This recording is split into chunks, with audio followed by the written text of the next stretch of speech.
घात बहुपद x 2x -5 3 के जो शून्यकों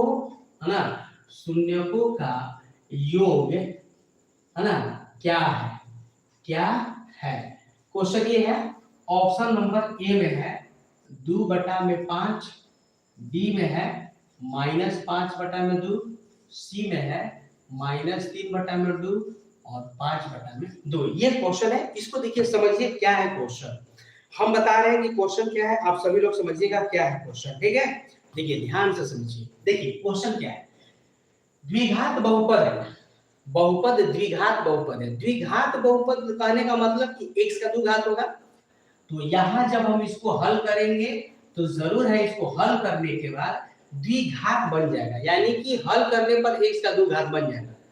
तब आपको क्या निकालना है कि शून्यांकों का योग निकालना है। तो बताइए शून्यांकों का योग निकालना है तो दिमाग में थोड़ा सा बात याद पड़ रहा है कि सर जी शून्यांकों का योग क्या पढ़ाए थे अभी।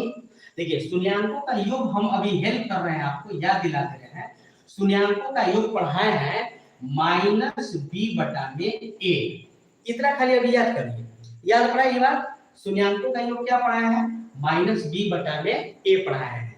अब इसको हल करते हैं, इसको पहले यहां से उतार के हल करेंगे। x 2x -5 -3। चलिए यहां पर हल कर रहे हैं, आप लोग ध्यान से देखिएगा।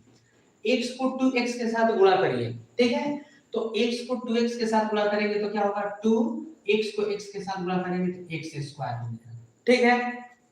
अब देखिए यहाँ प्लस है x, यहाँ माइनस है 5, तो -5 को x के साथ गुणा करेंगे तो -5x हो गया।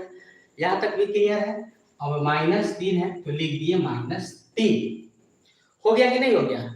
हम द्विघात बहुपद के लिए एक फार्मूला जो बनाए हैं, वो फार्मूला क्या बनाए थे, इस रूप का लिखे थे, एक सूत्र बनाए थे, जो कि हम सूत्र को आपको दिखा रहे हैं।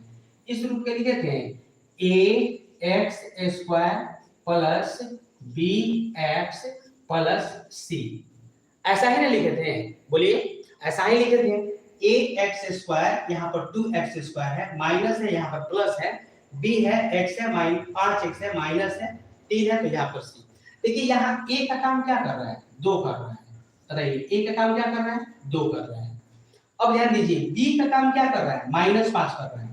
b का काम क्या कर रहा है, -5 कर रहा है। बोलिए समझ में बात आ रहा है। अच्छा c का काम क्या कर रहा है, -3 कर रहा है। c का काम क्या कर रहा है, -3 कर रहा है। यहां तक बात समझ में आ गया।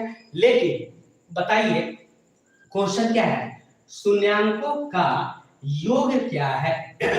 तो हम बताए ना कि द्विघात बहुपद में शून्यांक 2 होता है। एक क्या होता है, अल्फा होता है, और दूसरा क्या होता है, बीटा होता है। इसी को बोलते हैं शून्यांक। हम सब अभी क्लास में बताया है 10 मिनट पहले। तो दोनों शून्यांक हो गया, एक शून्यांक अल्फा, दूसरा शून्यांक बीटा। तो यही ना शून्यांकों का योग कह रहा है। तो देखिए शून्यांकों का योग का सूत्र अभी क्या होता है, -b/a।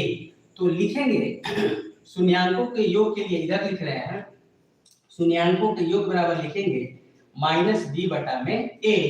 तो माइनस के माइनस, अब b के जगह पर बताइए क्या लिखिएगा, b के जगह पर यहाँ देखिए क्या लिखिएगा, -5 और a के जगह पर क्या लिखिएगा, तो a के जगह पर 2 लिखेंगे, 2 हो गया। अब फिर आगे बढ़ाइए, माइनस माइनस प्लस हो जाता है।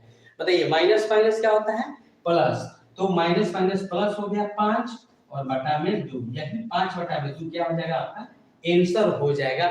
बताइए समझ में आ गया।